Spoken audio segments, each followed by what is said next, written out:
You're listening to Coffee and Culture. My name is Matthew Chase Daniel. I am your host every other week. And we play Coffee and Cultures on the radio just after 2 p.m. on Saturdays and Sundays. And it's 103.7 FM or AM 1260 KTRC out of Santa Fe, New Mexico. And then it's up as a podcast on chasedaniel.com or Spotify or Amazon or any of those big bad places. And today I'm talking with Yuki Murata. And I don't know Yuki that well, but I've known her for a while, maybe 10 or 15 years, a little bit, and always sort of see her stuff here and there, including on social media. And she does industrial design and she does painting and she bakes the most beautiful pies. And I've never tasted them, but they look really good and they probably taste good. And anyway, so I'm lucky enough to be able to hang out and talk with her for a while. So welcome, Yuki. Thank you. And you live in Santa Fe and you've lived there how long? Like 20 years, 30 years? Yeah, I mean, I have lived here since 2002 after Hmm. graduate school. But I had lived here before that. And then when I actually started high school, the reason we started coming out to New Mexico was because my parents started going out to Taos. Oh. Because my mom is a plein air painter, my dad was an avid skier, Hmm. so they sort of landed there, and so a lot of my first summer job was in Taos and things Right. like that. So you were exposed to this beautiful place at a young age and it stuck, It stayed in it you. it it just kept bringing me back. Yeah. And Um, when you were coming out here, where were you coming from? Where did you grow up other than so here? I was born in New York, Hmm. and then grew up in. My parents actually moved out of Soho in 70, like early mid 70s, Because it was getting and too then crowded. it was just getting like dangerous and trash Uh-huh. streets and things like that. And then we moved to like rural New Jersey Oh, where it was. I mean, my parents were really like oddballs out there, um, and my sister and I being like half Japanese in an elementary school where everybody was, farmers and white. And I mean, they would, call us like racist names that weren't even the right Asian racistness, oh, you they know? they thought you were Chinese or whatever. Yeah, exactly. Right. It was, Exactly. yeah, And I can and we were, imagine. and we were just like half Japanese. But anyway, Your but so dad's then Japanese and your mom's not. Is that my right? mom no, my mom is from Connecticut and Yeah. Oh, me actually, too. yeah, Portuguese kind of lineage. Yeah. But So my parents left New York City in like 1971 and moved out to the middle of nowhere in Connecticut. yeah, so it So must have similar been story. Yeah. a trend Yeah. of especially I think they just couldn't imagine raising kids in New York. And my older sister was actually born in Tokyo, and so I think they had thought about living in different places, but um so they ended up, we lived in rural New Jersey. And then when I actually went to a boarding school for high school, but when my parents moved to New Mexico part-time, I was just like, this place is incredible. Yeah. And I ended up taking some time off from college to because I was studying architecture, and I worked for Mike Reynolds building earthships. Oh, cool. Yeah, I was like, I'm studying architecture, but it was so theoretical. You were It at Yale I for was a that? Yale undergrad, Yeah. yeah. Not a lot of And earth ships there in New Haven, as I recall. and yeah, it felt like I kept wanting to feel more connected to the place, and I wanted to learn how to build things. Hmm. It's, being a young woman trying to get a construction job with no construction experience was very hard. And luckily, I mean, earthships are not the more, not typical construction. So they were willing to take me. And, They you gave you a know, sledgehammer and some tires and a wheelbarrow and exactly. told you to get to Yeah. work. And some cans, like Yeah, stack some cans. But I do think that it was a really interesting education into sort of thinking about how you conceive of something as a shelter, and then take it through the processes of actually making it. yeah. Um, so Yeah, people are still building those earthships in exactly. northern New Mexico. They're cool. I've been in a bunch of different ones. They're all Yeah. fairly similar and all very unique, depending on who builds them and what they think looks cool. Um, Exactly. yeah. Um, and yeah, so that's interesting. And your sense of like architecture related to place that you got from being working in New Mexico is that relates to the way you make artwork too, your paintings, yeah? Yeah, my painting practice has really evolved. I think when I moved back to New Mexico in 2002, it was after graduate school, and I was kind of concentrating more on designing tableware, and I knew very early I didn't want to be manufacturing it myself, like making it myself. I mean, in grad school I had to make it myself, like, so it was mostly all slip cast. Right. Um Porcelain, but I ended up deciding, okay, if I can live anywhere, I want to live in New Mexico, and maybe I'll just sort of freelance or whatever. And that just ended up being a harder task than I recognized at first. So I started, I worked for some architects, and then and at the same time I was kind of trying to launch my tableware business. And I mean, I think anyone who knows me knows I kind of always have my hands in lots of different pots or pies, as the case may be. But I just couldn't. I mean, all of it is related. Like, it all feeds itself. And it was really when I started living out here after graduate school that I connected my kind of architecture practice of thinking about site specific context, with my painting practice, and starting to use materials like clay slip and soil in my work. And yeah, so, and then I think I've always thought of food as, especially from my like Japanese side of my family, have always thought of food as an extension of an art practice. And what I particularly appreciate about when I do take the time to make a pie, or something that intricate, there's it's the beauty of knowing it's going to be eaten. Yeah. It is ephemeral. That I'm a big particular. fan of ephemeral art because sometimes it's just a little much to just keep making objects to put out in the world, like, and the world's full of stuff. And there's Right. something wonderful about a bottle of wine or a cup of coffee or a pie or a delicious meal or whatever it is that, or ephemeral work made, sculptures made out of leaves that blow away or all Yeah. those things I think are, have an important place in the world these days.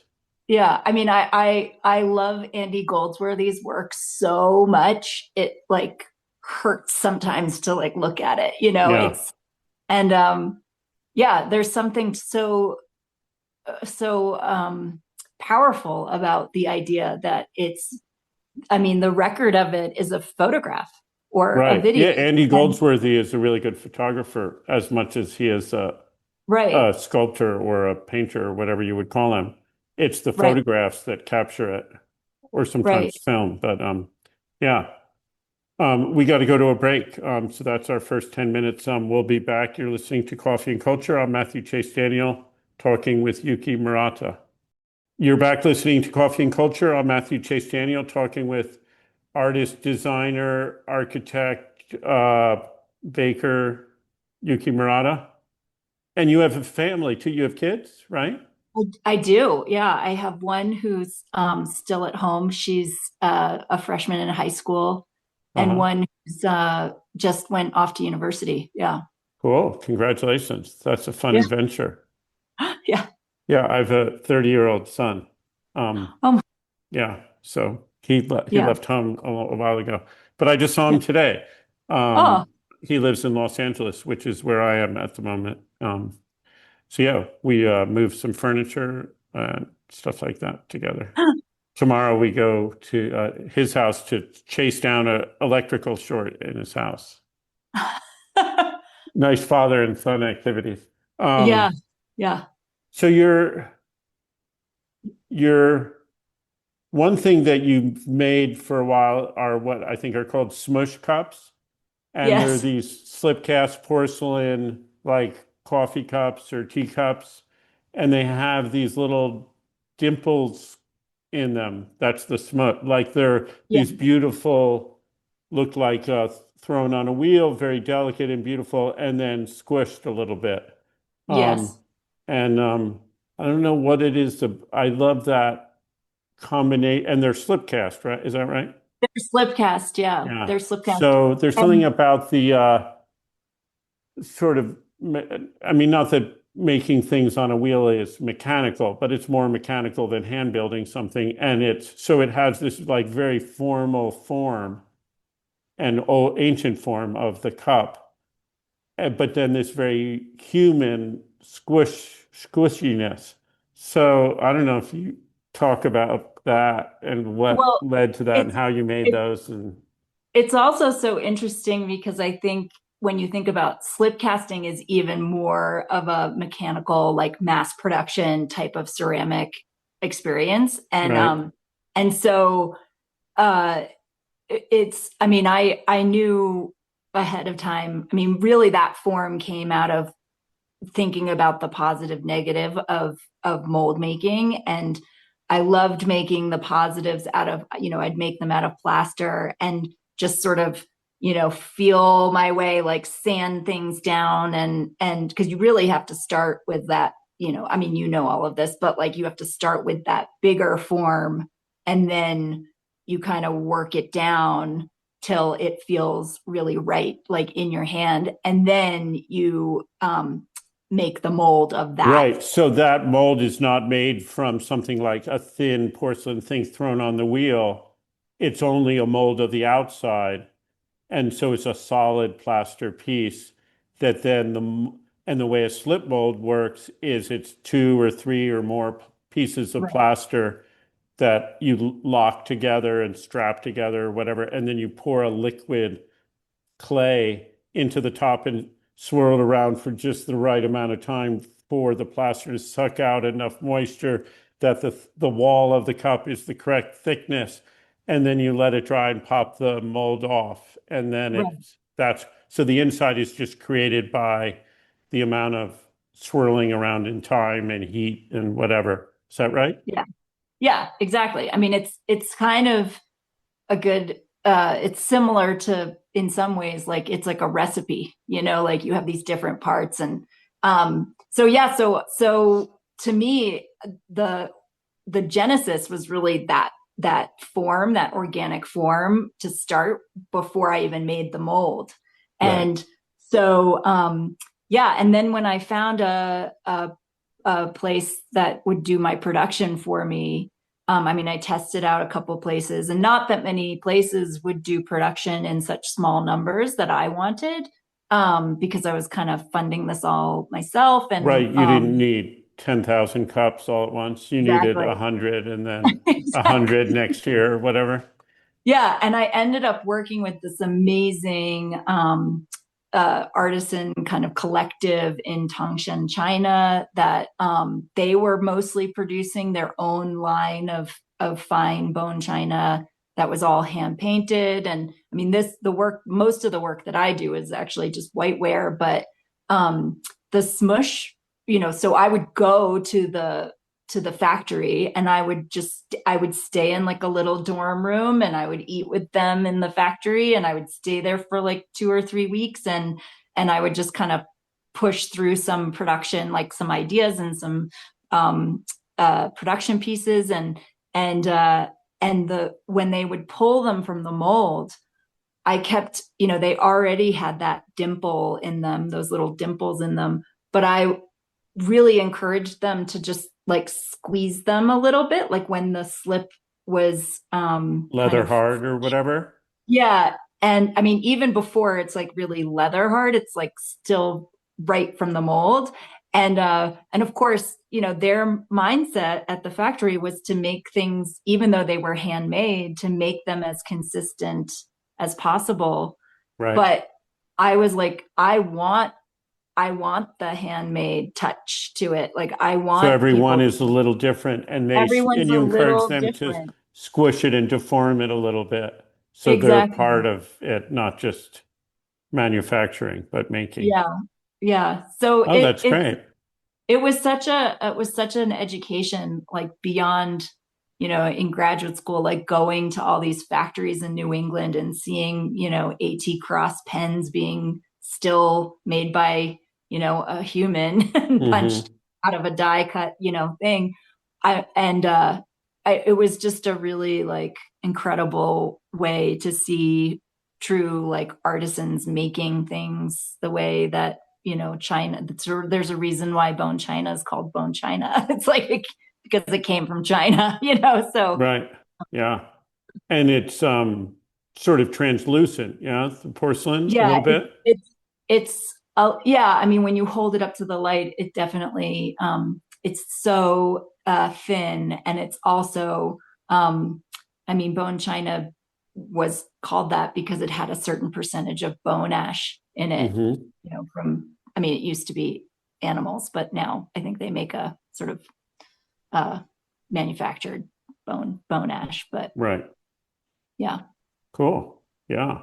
I've just started making some stuff out of clay again after many years, and I'm excited to do more of it Are and you trying. hand building, or how do you? I make like bowls mostly, and I use a hump mold. So I Oh yeah. find a bowl that I like that's a tiny bit bigger than what I want, and just put a release and fill it with plaster of Paris, and then take it out, and then roll out clay, or even a ball of clay, and just pat it on there. And then I've gone around and collected textures just with a little lump of clay, and go to like industrial things and things that have texture, and squish a little clay and make little stamps, and then fire those. So the outside of the bowls are stamped with repeating patterns. Usually, I Yeah. don't know.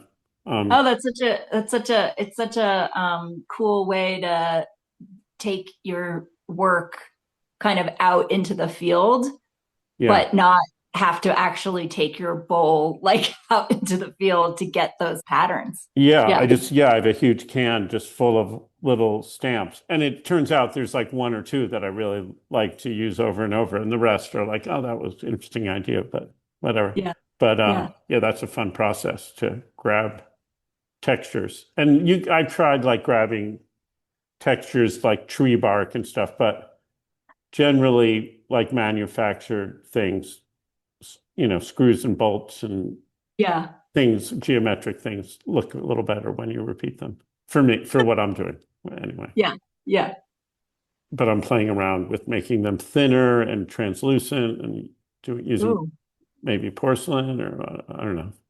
It's all Is a complicated thing, this clay. is it functional wear, or Yeah, is it's it? functional wear, yeah. Yeah. And yeah, the part I don't like is glazing and trying to figure out what to do. And so get a good It, clay and clear, I think is my yeah. plan. That's my big plan. Yeah.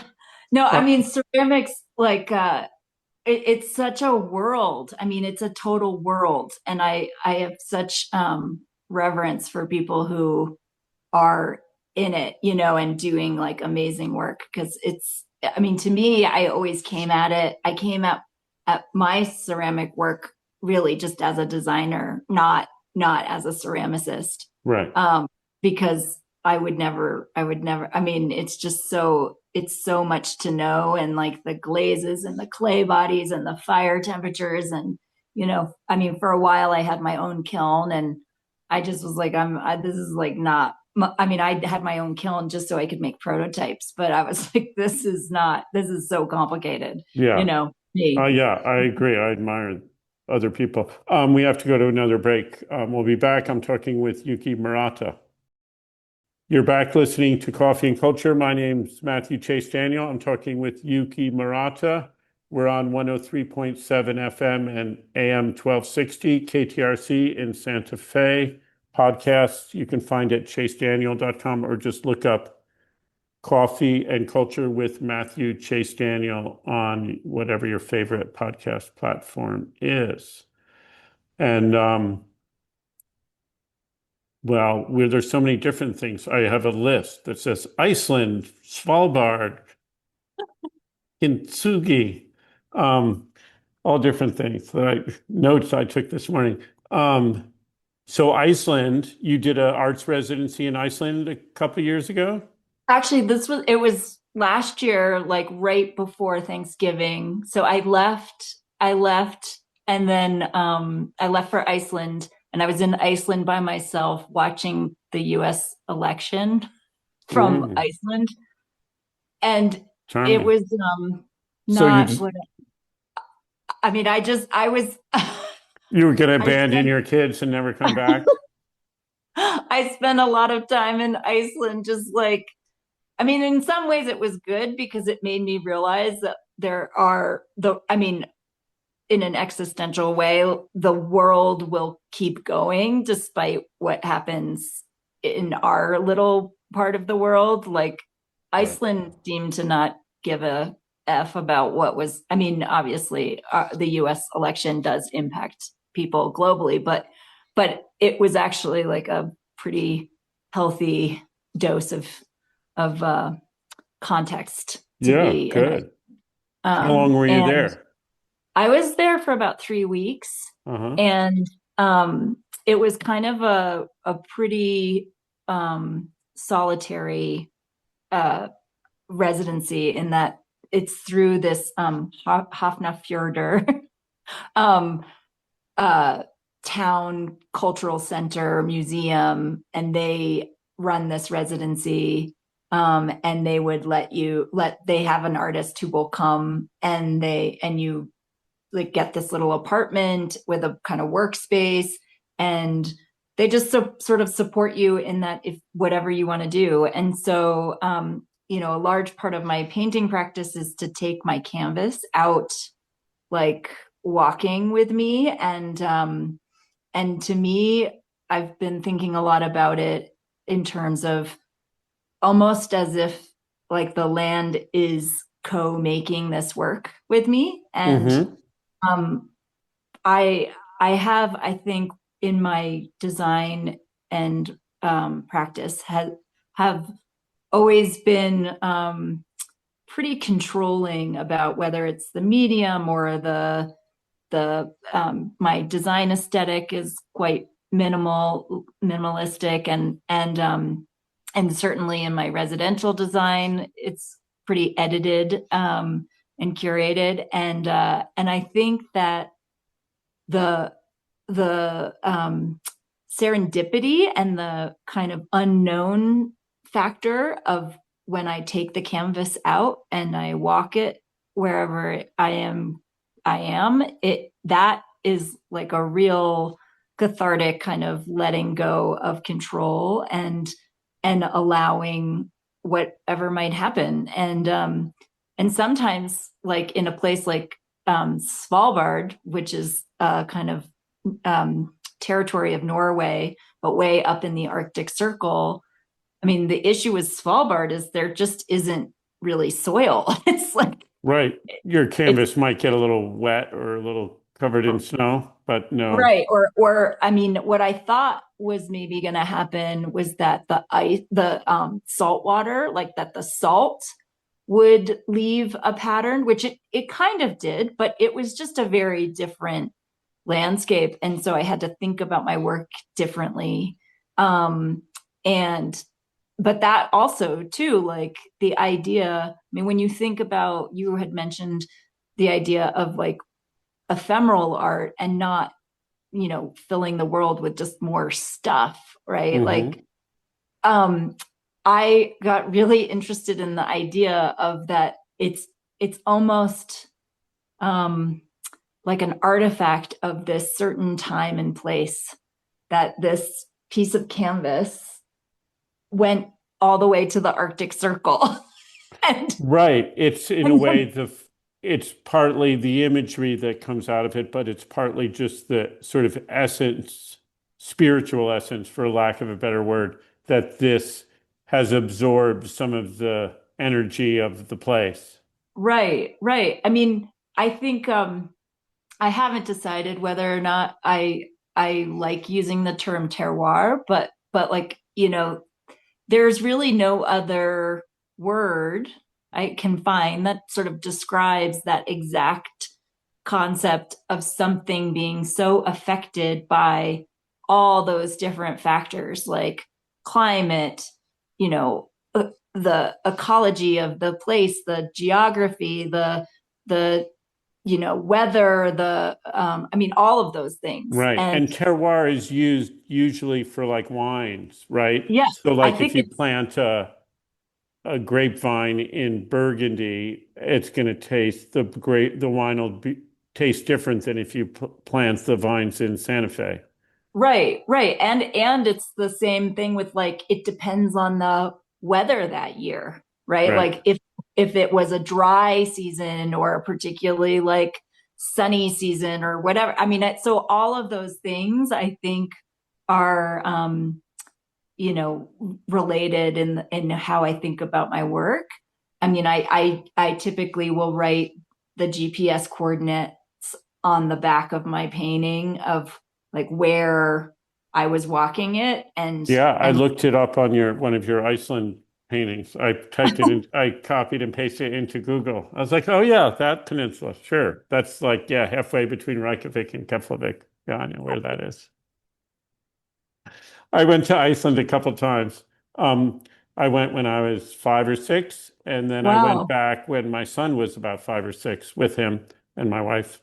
And before it was with my brother and my parents, and basically did the same sort of thing, which is rent a Land Rover and drive around the perimeter and go to the interior and camp and whatever, go to I mean, hot springs and it's just such it's such a magical place. Like I don't know if you feel this way, but it just feel to me it felt so primal, yeah. and it felt kind of like you were going back in time. I mean, if I had seen a dinosaur, I would have been like, of course, yeah, of Yeah. course, it's dinosaurs. Like, Well, there's it wouldn't something have. also about the volcanic landscape. I found this also in Hawaii on the Big Island where there's a volcano that's like still spewing lava out and there's a place where I went where like you can approach this sort of river of red lava. You're like 6 feet away. It's really hot. Wow,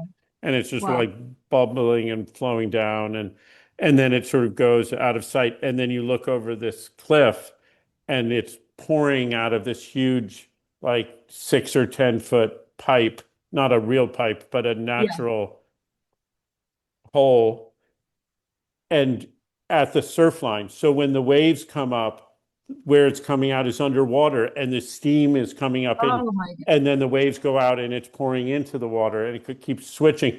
And you can see the orange lava turning black from cooling down and tumbling down into the ocean. It's like the earth is being made. It's like wow, new territory is new land masses are happening. And the whole chain of Hawaiian islands are on a tectonic plate that's moving over this hotspot. And right, so the ones all the way to the west are the oldest islands, and the one with the active volcano is all the way to the east because the plate's moving in that direction. And there's a new one island that hasn't surfaced yet that's building up still out in the ocean east Oh of my, the Big Island. It's amazing. And wow. Iceland also has that feel of like Earth being made. Right, right. Yeah, I mean, and it kind of makes me think of like where my grandmother used to live in Japan, um, like where so it's in Nagano, and it's on the side of this kind of, you know, a volcano that isn't like an exciting Hawaiian volcano, Right. but still, you know, it's still like puffs once in a while, and you see smoke coming out of it. And I think, I mean, my grandmother actually, when I lived in Japan, when my grandmother was still alive, and I lived in LA, she always was like, "Oh, you have to get out of California. It's gonna fall into the ocean one day." Like she just was like predicting earthquakes. I was like, "You're one to talk. You live in in On Japan." a Like volcano. the whole Right. thing. I mean, Yeah. yeah. So I think that that landscape really, I really love the Arctic, and I also just love that kind of raw landscape that feels like it's still changing and Yeah. um, yeah, there's something really humbling about knowing that it there's a power sort of greater than us Yeah. about. We got to go to another break, our last break. But we'll be right back. I'm talking with Yuki Murata. So your work, a lot of it is sort of this combination of order and chaos, or predictability and unpredictability. And somewhere, I think in your artist statement, you say you often sort of return to square things because we have this huge natural desire for order. And so you're both, and like the painting that's behind you right now is like Yeah. these horizontal bands that are very strict and severe or controlled, whatever you want to say it, and then drips and of clay or paint or whatever. And so there's this play between chaos and order, or order and nature, or human culture and Yes. natural processes. Yes. And I've been thinking a lot also about like my work has been, you know, using the soil from wherever I'm working and things like that. And then I've been really thinking about trying to sort of think about how that is an extractive process in itself. Um, and and how can I think about using materials that are of a place that are not necessarily like mined? I mean, in some ways, like I'm sort of mining, you know, whether it be in Iceland or whatever. And I mean, obviously at a scale that's quite small, it's not, Yeah, you know, but it's made me think a lot about that. And like when I was doing a residency in Connecticut, the soil there was so different because it was actually really full of a lot of, you know, sort of foliage that had decomposed, and so it was this kind of dark black decayed soil. So it's made me think, I mean, I guess the thing is like in New Mexico we don't have yards. We're not like mowing our grass and have a whole bunch of grass clippings, or you know, we're not, and same thing, like we're not at the seashore where, I mean, I have a friend who lives kind of near the seashore where there's just all these shells just constantly, you know, coming up on the shore next to the road, you know, and it's made me think like, oh, you know, like every place has their place. That has this kind of natural detritus that builds yeah, up.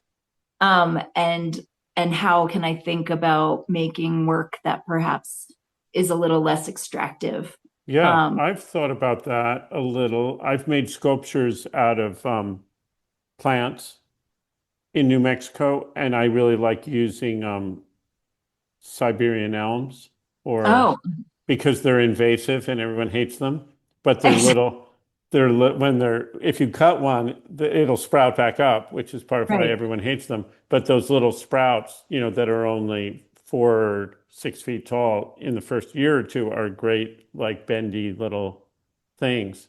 And so, yeah, it's sort of finding the detritus of our what we get, or alfalfa that's gone wild and grows on the roadsides is another thing I like. But we have detritus.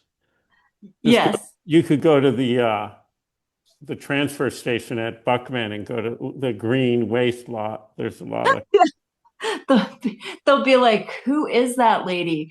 I mean, it's funny because I also like in my design work, and especially my husband is a home builder. So the smell of like sawdust, for instance, like I've thought about like using sawdust in different ways, because we're around it so much, and also just, like I have a relationship with a couple cabinet shops, and I'm always like, so what would I like if I just wanted to pick up a bag of sawdust? They were kind of like, are you sure? I'm like, yeah, I'm well, sure they'd be glad to have you yeah, take that. Yeah, I have a friend yeah, who's a cabinet maker, and for years I would get his little scraps of hardwood, the end yeah. cuts from building stuff for as fire, to build fires in my I mean, fireplace. it's and I mean that's I guess my palette, like, because I work with soil, and I also, I mean, in some ways work with like wood through the design work stuff that I'm doing. It's I just have this like I mean, I see so many colors in what other people would just say is brown, you know? Right.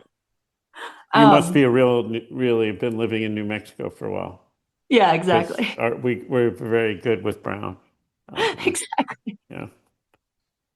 Um, and in a lot of the photos, at least on like Instagram of your paintings, we often see your feet. Well, I think it's like it gives scale. You can Yeah. tell scale.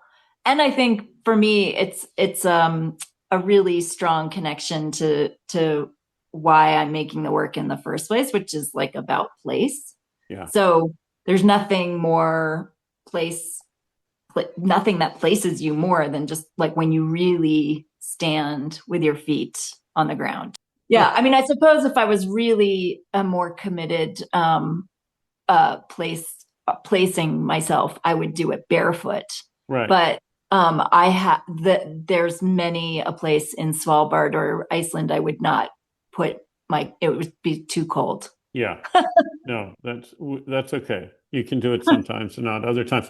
I found, like, in making a lot of landscape photography, which I used to do more of, I was always sort of wanting to find the new sort of environment, so go to Iceland, go to uh, New Zealand, go to Mexico, go like where, tropical, and where there's really landscapes are different. And at a certain point, when you've traveled around enough, they're all fairly, you've seen sort of, there's not that much variety in a certain way.